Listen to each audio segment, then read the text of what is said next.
of Engineering Management. On behalf of Solar Labs teams, I would like to give big thanks to our guest speaker, Cheng and Chris, for this empowering evening of knowledge and sharing. And second big thanks to our Soda Series superstar host, Stella. She has been a great help to us from the very first event, and this is our third. And then last but not least, for every one of you to spend time, come here and enjoy the evening with us today. So now we're going to get to the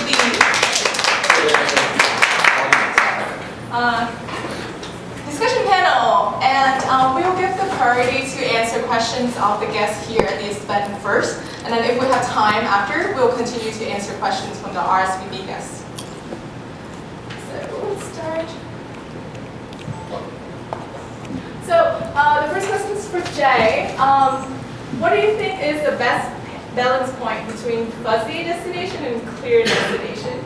And why do we have more fuzzy demands for software compared to hardware? Seems like a hard one.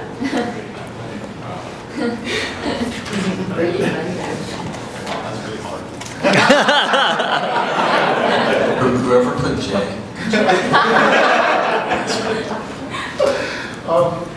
Okay, so I think just to answer the hardware issue first. I mean, the problem with hardware is you can't move on a fuzzy destination. You really have to have a very clear target to hit.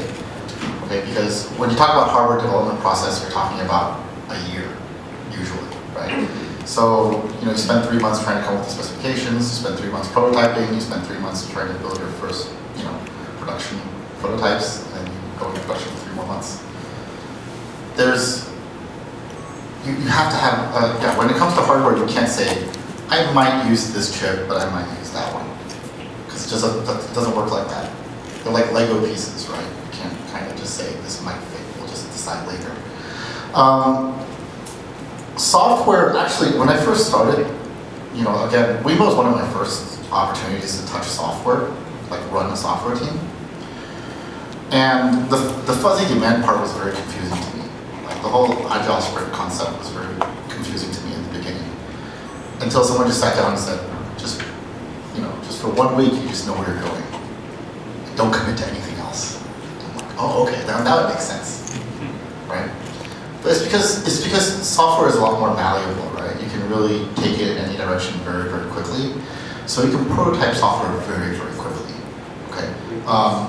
Even in our own company, I try to encourage prototyping tools or quick development tools because you can try things quickly. And I think there's a mentality when it comes to software development that things need to be done in version 1.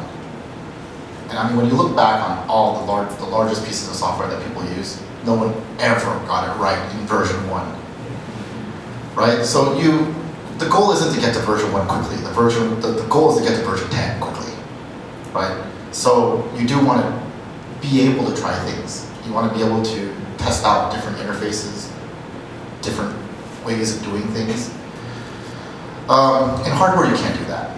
It's just simply you can't do that. I tried 3 different things, and it's 4 years later, and we're out of money, right? So it's just the hard facts of trying to deal with hardware and software. So. Thank you.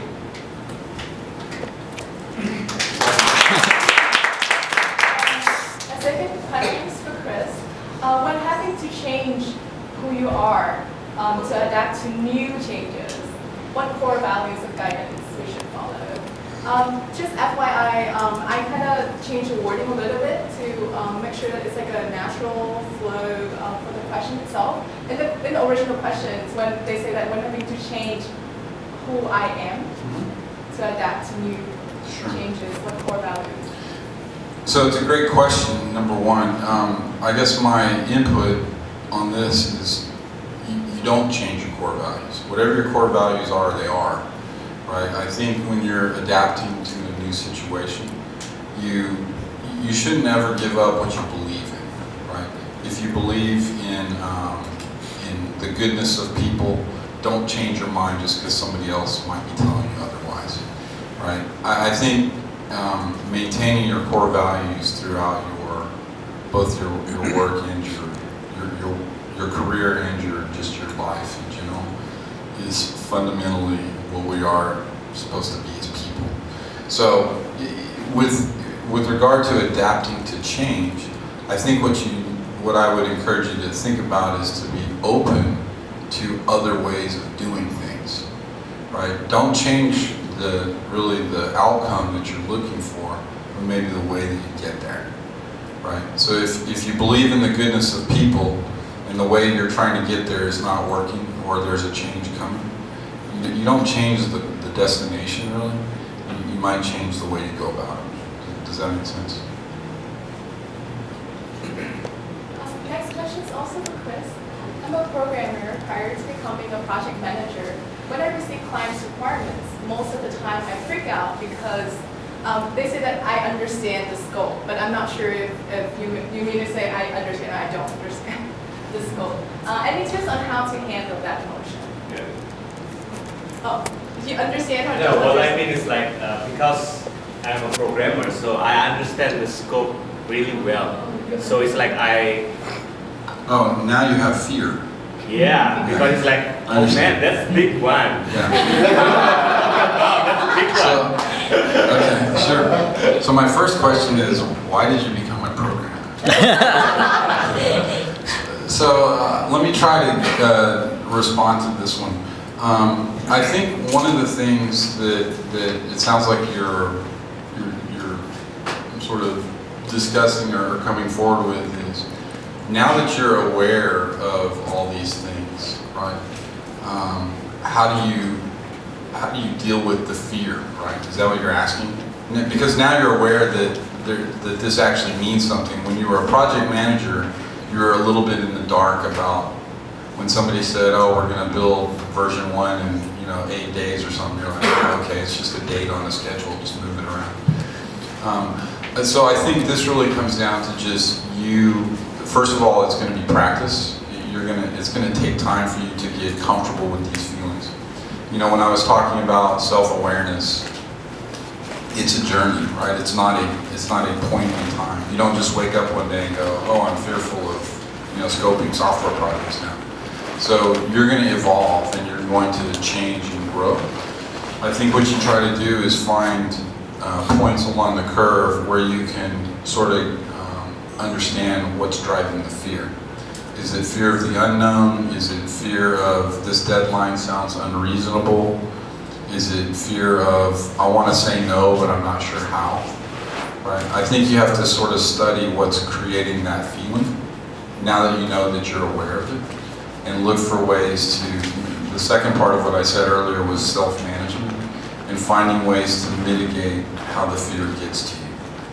Right? So looking for ways to say, I'm fearful of this because I don't understand it, or because I'm not comfortable pushing it back, and then trying to find solutions for those things. Because the fear is natural, right? It's fear of the unknown. It's not understanding why these things are affecting you. But then being able to put things in place to make the fear more tolerable is probably the advice I would take. Next one's also for Chris. How can we evaluate emotional intelligence of our new employees before onboarding? So this is a good question. I don't actually have an answer to this one. This is EI for me has been a sort of a 2-year journey of trying to understand what it means to have it and what it is and what it feels like. So from my own sort of, I guess from my own experience, I would maybe ask questions of new employees about what things might motivate them, or what things might, how if they were in a situation where things weren't going well, what would they do to change it? I would ask more open-ended questions. I would not ask them, show me how you code up this algorithm, in an hour and a half or something like that. That's probably not going to answer the question. I think what you would do is you try to get around the edges of the emotional side of how people behave by asking them open-ended questions about things that evoke evoke emotion. And it could even be things not really relevant to the task at hand, but if you saw a lady fall down on the sidewalk, what would you do? Right? It could be even something kind of offbeat as that, to try to get a sense of how do they respond to that. Right? Because if they say, well, I check my watch and see if I had time to help her, that might not be an answer you're looking for. If it's, hey, the first thing I do is rush over and say, are you okay? Do you need help, or do we need to get somebody to help? Right? You can get a sense of how people are emotionally intelligent around those kinds of things. But to answer it directly, I don't have a great, list of things, but I'm sure that's something that you could develop in your own circumstances for your own organization.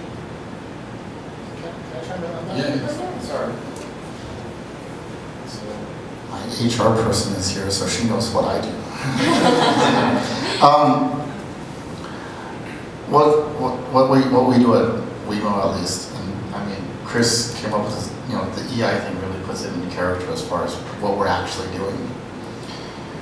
I don't, usually all the technical interviewing and everything is done by my staff, my managers and things like that. And at the end of the day, they go, everything's fine, everything's passed. So I go in and I talk to the engineer one-on-one, and it's just kind of a relaxed environment. And I said, oh, why do you want to join? How are you doing? Why are you here? Do you have any questions to ask me? And by creating that just kind of conversational environment, my goal is actually to evaluate the future employment. Can they fit into the culture of this company? Just from a conversational level. My goal isn't really to evaluate their technical performance. It's just purely to understand, can I work with this person? Can my team work with this person? Yeah, I think that's a great point. That's a very practical way to approach it. I think the other thing is if you're in charge of this evaluation, you need to know yourself first, right? So you have to be fairly adept at understanding how you interpret things before you go evaluate somebody else. Right? Next one's for Cheng. Back to you. How do you resolve the conflict between using brand new tools, technology, versus building stable, maintainable system?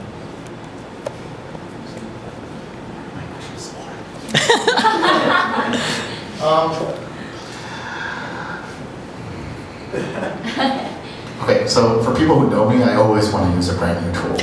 Yes. Okay, I think what you have to realize is that, well, first, I can't force my team to use a new tool. It's almost impossible, right? So you really have to focus on what your team is comfortable with, to develop with at first. This is the part about building, again, trust between you and your team. I think, the question I think it might be better suited as, what we do in WeMo is we do rapid prototyping, rapid development up front. Certain things we choose that actually sometimes are mission critical items. We decide to do a rapid prototype, and it sits there, literally maintaining the system for 2 years, 3 years at a time, before we actually wrap that into something that's an actual stable environment. Okay, an example of this is, I had Google script code running vital key metric functions to keep track of scooter rentals and things like that for 2 years. It's a Google script on top of a Google Sheet. It's still running. It still runs a lot of key reporting features in the company, right? But that's using a new tool to rapidly develop something and just say, okay, now I've accomplished the function I need, right? And then at some point in time, you really do have to wrap it in and make it into a more stable system. And that really comes down to, you always have to be clear about what your project priorities are. If you have time, wrap it in. If it's, part of going with this, with software development, part of going with a sprint system is the fact that you're only looking at almost your top 5 priorities at any one time. And when people ask me so what about the other 10 or 20 features we need to develop? develop, you just give them a best guess, right? You told them, I might be able to get to this in 6 months. But the reality is, you're only focusing on those top 5 priorities. So when do you need to build it into a stable and maintainable system? When it becomes a priority. Thank you. Next one's also for Jay. There's a lot of conflicts going on here. How do you deal with another conflict between product and engineering team? How much power does an engineering manager, or maybe your engineering manager, have in your team? The simple answer to that, at least in WeMo, is I just took over product. So I'm in charge of product and engineering teams, so that just solves that, right? So if you're CTO of a company and you're like, I have the opportunity to take over product, just do it. It just makes life so much easier.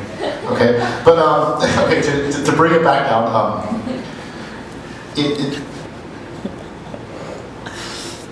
I think it comes down to the objective of the company. Okay, like as I said before, WeMo runs off of OKR. We define the objective, what the company wants to do and what it wants to accomplish, and I think that really helps determine, how you resolve these sort of conflicts. Who understands the customer more? Okay, if WeMo's goal is to become the best choice to a customer in transportation, who answers this question better? The product team or the engineering team? Okay, so I bring it down to that. Yeah, I think I want to add something here. So when I was at Dell, I served in many different functions in engineering and product development. And this conflict happened like all the time. Because the marketing guys were over there saying, we gotta have this, we gotta have that. And the engineering guys were like, well, you're not getting it, right? I don't have time, or something. So I would agree completely with what Jay said. Well, the way we tried to resolve the conflict was, forget who's saying what is the goal, right? If the product experience in this case is dictated by the marketing guys for some reason, and that's what the customer wants, then that's what we need to give the customer. And where the trade-off happens is how long is it going to take and how much money are we going to spend? And that's really a business decision, that's not a product decision. Or at least that's the way we operated at Dell. So it made those conflicts a little bit easier to solve because the goal was very crystal clear. And then we made it a decision of what do we have to give up, either engineering or product, to go get that goal, right? Money, time, etc. So. Thank you. And then the next one, from here we started answering the RSVP questions. So it's actually not for anyone. Jay or Chris, you both can answer. What's your opinion about one-on-one review and how frequently should we have it? I don't like them. No, I'm kidding. So at least my perspective on one-on-one, what you're trying to convey there, I always approached one-on-ones as I went into it with, if I had something specific to say, I would make sure that I wrote it down first, right? And Morris is sitting here, I've had many one-on-ones with him and also Kevin. Whether you're a leader or you're an individual contributor or just a peer or whatever, I always went into it with two things in mind. One is was there something I was trying to convey? Did I have some sort of message to deliver? And the other one is get rid of the distractions, right?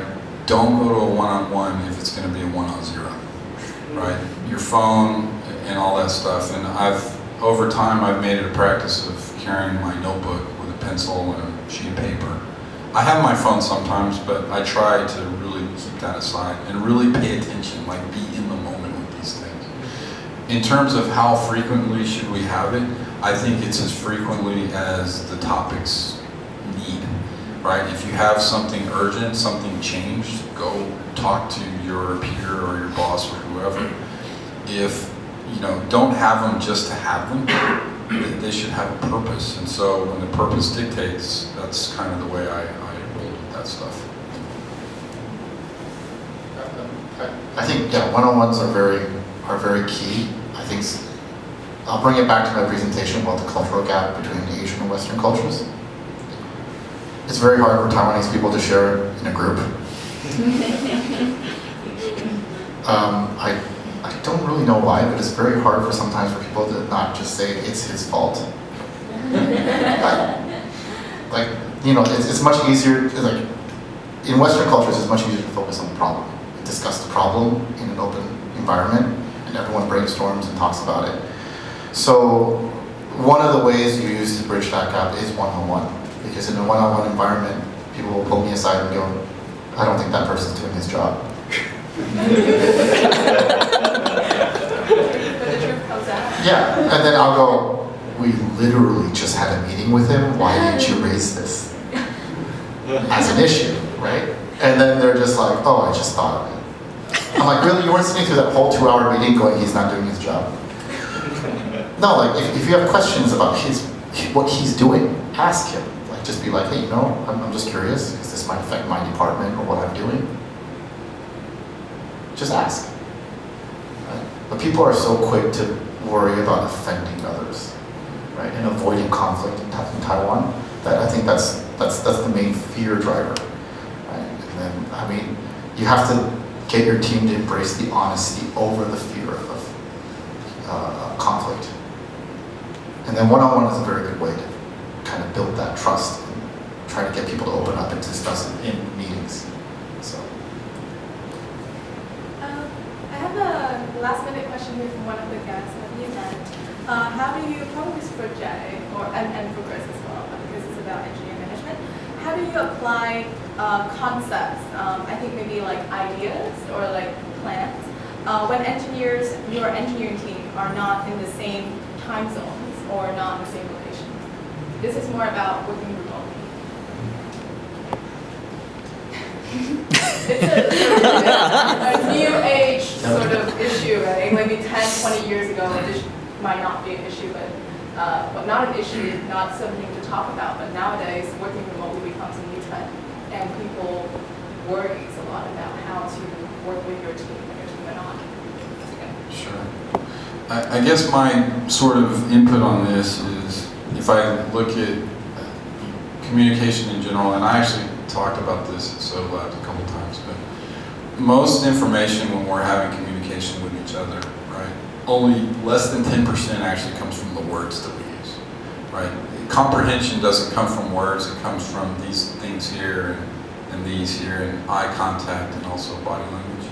So I think when you have a distributed team, if you don't have the ability to have a face-to-face video conference, I think you're starting in the hole big time, right? Because simply relying even on a phone call, because people are distracted, they're doing other things, they're feeding the dog, they're, you know, kids running around, whatever. Yeah, I got it, I'll do that tomorrow, right? And you know, you can hear that they didn't get it, but you're being polite because you don't know. I think that you have to have, for important, especially conceptual things, you have to have the ability to have face-to-face discussion wherever you are in the world. Outside of that, I'm not even sure where to start, right? If you can't get to that level, I think it would be not impossible, but exceedingly difficult without some sort of, you know, interconnect. So yeah,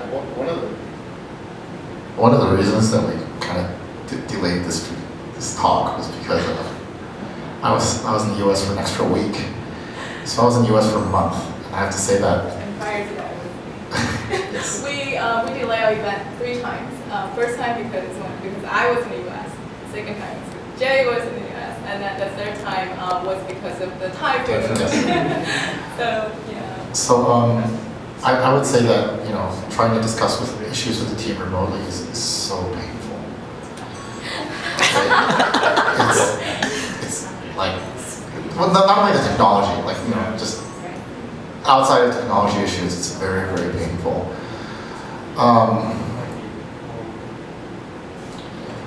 The focus is on new ideas, brainstorming and things. Yeah. And I still find it a little bit more helpful to focus on each team member one at a time, and then have a meeting together. But this is coming from, again, a managing point of view, to try to get at least make sure that, you know, each team member I've already communicated with them, and then during the meeting, try to sync everything up. rather than having to try to sync everything up during the meeting. Yeah, I'm scared of the meeting when people aren't paying attention. Okay, I have a friend I play video games with. He plays video games when he's on conference calls. I know him. Because it's like 100 people, and all he has to do is say, yeah, like an hour or two of the call. Oh, yeah, no, he's muted the whole rest of the time. He's playing video games with us, like online games with us. And then you hear gunfire. yeah, and then like halfway through, like, oh, hold on. Yeah, that's right. Okay, so that's my worst fear. I don't want my team doing that sort of thing. Okay, Jay, close your eyes. who actually does that? I have to admit So, and then I think you have to try to train that in. Very early on, at WeMo, we've already said that we allow team members to try to work remotely, because we know that in the long run, there will be people halfway around the world that we have to work with. So don't just start cold turkey and just be like, okay, we're going to do a video conference call now, and no one's ready for it, or things like that. You need to kind of get your team in and kind of build it up into the culture that sometimes people are remote, and you have to learn to communicate remotely.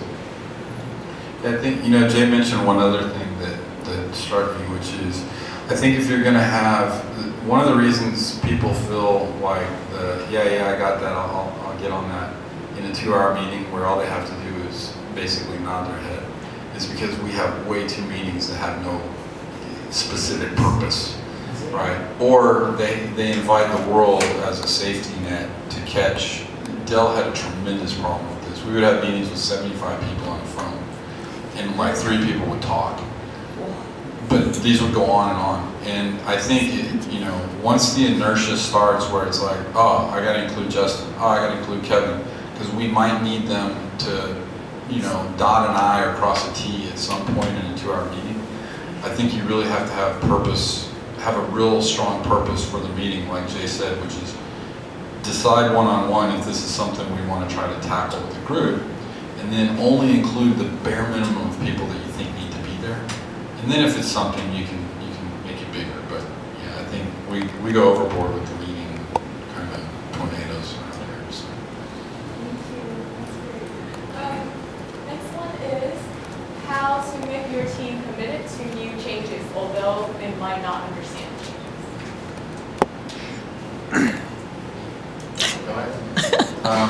So I think my advice here is there is some really very extensive material available on change management, right? There's around a 6 or 7 step process that you can go through around this.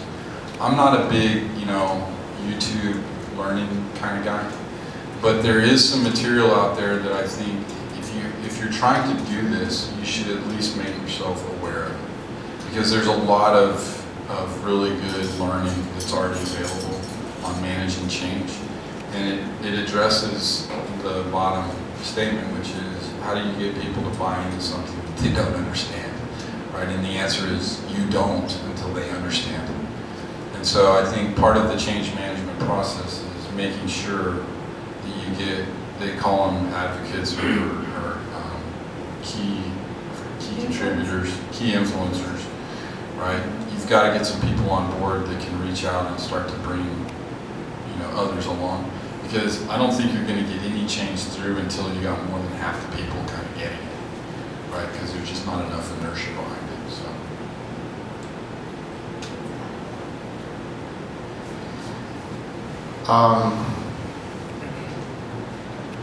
Okay, in a startup, I think one of the nicer things with smaller teams, okay, is I don't think people really learn something unless they experience it themselves, especially here. Just telling someone that that's not going to work sometimes doesn't work. It's much easier just telling them, fine, go try it. Okay, so yeah, I mean, I have situations where I've consciously set my team up to fail. Okay, and if you talk about any kind of startup, any CEO, they always tell you, you learn from failure. You need to fail multiple times. The more you fail, the more you learn. right? That's right. Exactly. So I'm sitting here going, go fail. If you don't fail, great, then I was wrong, right? But sometimes it's okay to say, go, right? And then when it fails, you can be, not just sit here and say, ha, I was right. I do that with Jeffrey, but you don't have to do that to your team. Right? But you know, at a certain point in time, they'll come back and they'll be like, okay, I finally understand what you mean. And it takes time. It takes time for people to grow, right? And you have, if you're going to educate them, you have to give them the opportunities to fail. You need to balance this off with what your company can actually, you know, accept. Like you can't be like, product 1.0 failed. Ha! I told you I was right. No, that's not how it works, right? But you have to give enough freedom on certain projects to be like, okay, go, try your way. If it doesn't work, then you learn something, right? And maybe I'm wrong.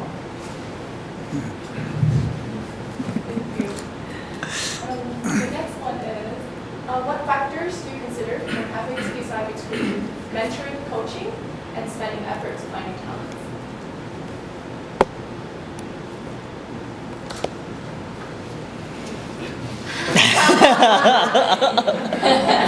Both go. You started.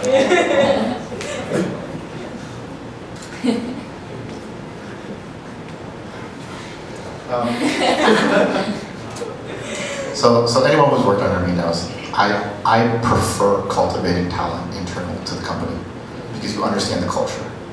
Okay? That's how you try to get people to stay in your company longer because they know there's a future there. If you continuously hire new talent in on top of people, then why should people stay? There's no direction. If I don't excel and you don't help me excel, then then my best option is to jump a job. Right? And sometimes it's not just a pay thing. And I think that's also part of that respect issue. If you respect your team and you respect the members of your team, you should identify them, you should identify your strengths, you should cultivate those strengths. And if one of those strengths is leadership, you should definitely bring them up. So everything, you know, your job as a manager should be majority mentoring and culture and cultivating talent. Okay, that's my experience at least. And then when I fail to cultivate the talent, then I have to go out and hire someone. Yeah, I think in this space, what I would do is, first of all, sometimes you inherit talent, right? You inherit, and maybe you inherit problems along with it. So I think it depends on how you got it. I think you have to evaluate, did we hire somebody that wasn't a good fit? And so I have to work my way back out of that? Or did I hire somebody that just is learning how to do something? Right? For me, it comes down to, I'm a big, the culture at a lot of big companies today is if you do something poorly, you need to fix that and get better at it. So if you're Michael Jordan, right, and you're awesome at basketball, and they say, you suck at golf, go play golf, I think that's a terrible idea, right? If you have somebody that's really good at something, I think you should try to tap into their strengths. And if they just aren't competent in a particular thing, and it still fits within the overall structure of the company, I think you just politely ignore that and you say, we're not going to try to make you good at something that you're not inherently good at. And we're going to go plug you into places where we can leverage your strengths. And then I think you get into that last phrase a little less often because you're not trying to plug holes for things that you probably already have inside the company, but you may not be aware of. That's kind of what I've seen. There's a lot of hidden gems out there, and it's because the people that were involved with directing their careers before were so focused on the things they weren't doing well that they completely missed all the great things that they were doing. Right, and that I saw that many times with my career. So that would be my advice on that one, is to look for the strengths and figure out how to leverage it. The next one. How can you make decisions across different engineering stack when you are only done one? For example, I'm the Android engineer, and I want to help lead the back-end team. answer is clear. More distant from that one. So, to clarify, will the backend team allow you to lead them? That's my first question. But okay, let's pretend they will. Okay. So, one of the challenges I had when I started at WeMo was literally everyone told me, Jay, you don't do software. It's like, I can write in Turbo Pascal. Can you write in Turbo Pascal? Okay, so anyway, it's just, I think what it comes down to is you need to play in your strengths. Okay, it goes back to what Chris was talking about. You have to identify your core strengths, and you need to lead a team based off of your core strengths. Okay, and your core strength is not, I know more languages than you. Okay, when you lead a team, it's about how you influence people, right? It's about how you allocate resources to your team. And I think that part is probably more important than what programming language you started with. Like, do you understand the objectives of your company more than your team? And if you understand these objectives, and you understand the strengths at which your team members are, how are you going to use these team members to reach that objective? It's kind of like playing chess to a degree, right? Some people are pawns, some people are kings, queens, they move different directions. How do you structure a team in a way where everyone can play to their own key strengths? That's, I think, the leadership part. It's not based off of what language you're using or what your previous background really is.